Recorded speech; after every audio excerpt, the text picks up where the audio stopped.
Hey guys, I'm Rod Moser with NextHome Navigator, your source for all the relevant information you need to win the local real estate game. I wanted to share with you today, it's a rainy Wednesday afternoon, and I went through some data points that are showing a pretty significant shift in the real estate market.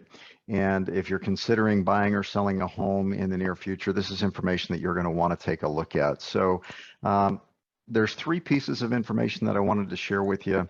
Let's go ahead and take a look at the first. So this graph represents the homes sold in Salt Lake County, and I went back to September of 2019 and carried it through today. Now, the orange line represents the most recent year, and the blue line represents the prior year. Now, typically what we see in a graph like this is we're going to see the orange line, or the most current year, a little bit ahead of the prior year. And that's because of the number of homes that we have and the increase in population. So as we go back to last year, we see that we had a pretty hot real estate market. It was hotter in 2020 than it was in 2019. There was a pretty significant increase in the number of homes sold month over month. Then we have the seasonality through the winter months in Utah. We typically sell fewer homes, and the numbers are pretty close. Right here, you see the difference between 2020 in April and 2021. This is the COVID impact.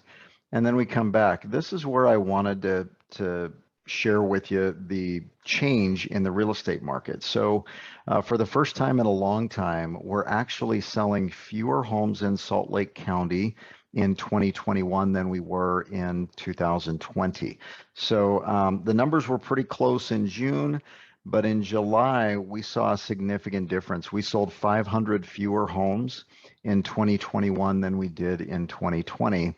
Now, the data for this point isn't completely up to date, because today is the 18th of August, so we've still got about 13 more days left this month. But if you look, we should be halfway to our numbers in July, and we're not even there yet. So we're trending lower in August than we were in July, and significantly lower than we were last year. So the first point we're going to look at, obviously, is the number of sold homes, and we're seeing that number decrease significantly. The next thing I wanted to take a look at is this piece of information that shows the active homes in Salt Lake County going back over that same period of time. So the orange is the most current year and the blue is the prior year. And you'll notice that this year we've had significantly fewer available homes on the market, down to a low of only 513 active homes on February 1st in Salt Lake County that you had to choose from. That number stayed pretty low, which caused, bidding wars and a rapid increase in the median price range for homes. But I want to pay attention to what's happened since June. So in June, we had 659 available homes on the market. In 2 months, we've seen that number almost double. It's actually an increase of almost 82%. But there's almost twice as many homes available for the buyers today than there was back in June. So we're seeing the inventory levels increase. And the last point of data that I wanted to look at is the information that basically shows from January of 2019 until today. This is the sales price to original list price percentage. So when we look at 2019, it was typically just a little bit under the full asking price. So if 100% is full asking price, people were typically able to come in and negotiate down a little bit on houses.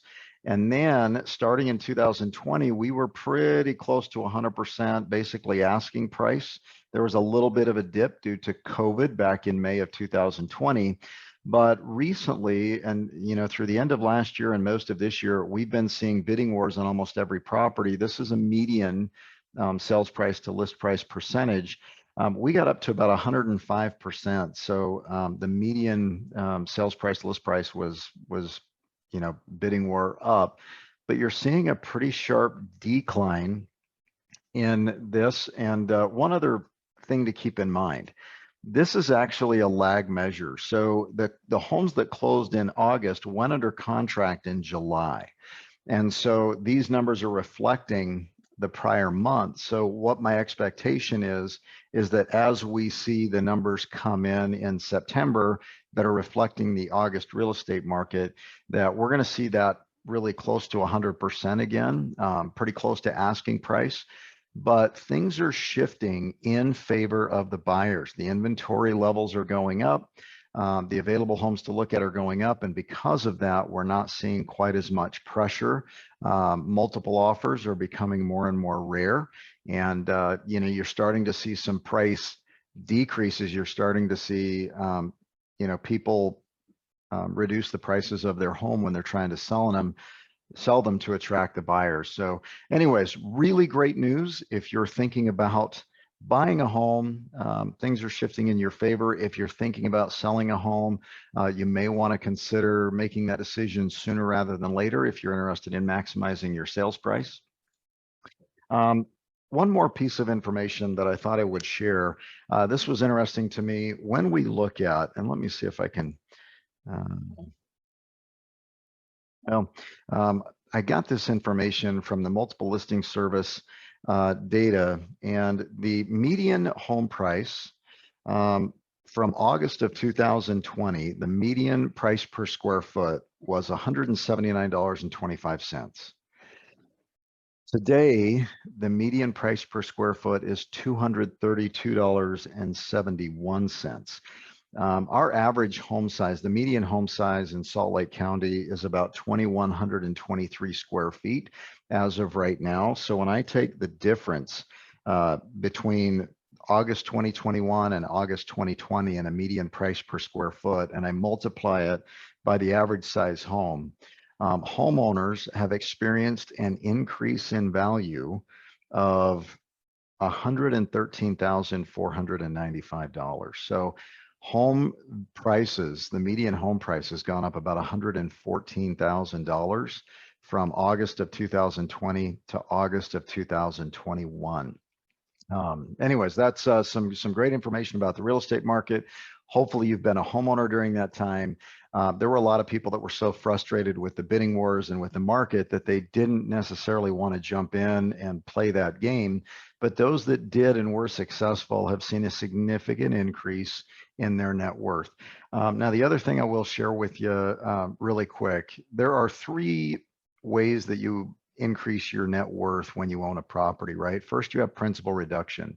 Every time you make a payment on your home, you owe less than you did before. Some of the money goes towards principal and you owe less, so you're gaining some net worth that way. You're also gaining with appreciation, but the third area that you win when you're a homeowner is through tax benefits. So, just looking at appreciation doesn't really tell the whole story of the increase in the net worth. It's actually a greater number than that. If you're somebody who doesn't own a home, guys, reach out to us. We can help you craft an offer that will help you win in this competitive market. We'll also make sure that you're not overpaying by thinking that you're in a really hot market that's actually beginning to shift. So we can help you to craft an offer that's going to help you get your offer accepted and win the real estate game.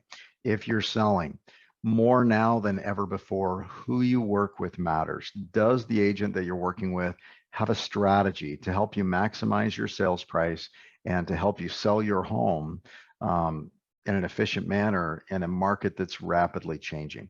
Guys, reach out to us if you have any questions. We'd love to hear your comments and your feedback. If there's other data points that you're interested in, or if you want to see what this looks like going back a little bit further, it's always interesting to me. Just let me know if you're interested. I'd be happy to get you that information. Thanks so much for watching, guys. Talk to you soon.